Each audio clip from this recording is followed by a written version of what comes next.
இந்த உலகத்துல வக்கிரம் பிடிச்சவங்க கையில தான் இந்த ஏஐ சிக்கியிருக்கு.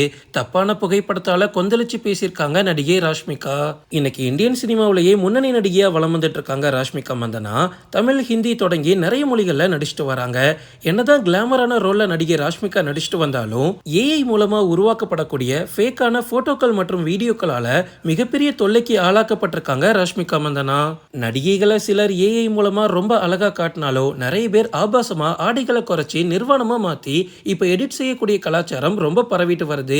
இதனால ராஷ்மிகா மந்தனா மனமுடைஞ்சு போயிருக்காங்க.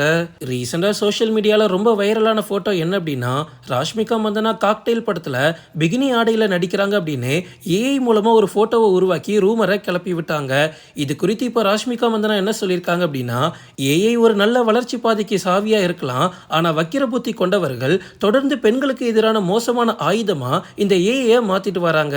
வருங்காலத்துல சோஷியல் மீடியால வரக்கூடிய எந்த ஒரு விஷயத்தையும் உண்மையானது அப்படின்னு நம்மளால நம்பவே முடியாது. ஏன்னா ஏதோ ஒரு ஃபேக் ஐடியால ஏஐ மூலமா உருவாக்கப்பட்ட தப்பான நியூஸா தான் அது இருக்கும். இந்த ஏஐ பயன்படுத்தி தப்பு பண்றவங்களுக்கு அவங்களோட வாழ்க்கையிலேயே மறக்க முடியாத தண்டனையை கொடுக்கணும் அப்படின்னு கொந்தளிச்சு பேசியிருக்காங்க ராஷ்மிகா மந்தனா.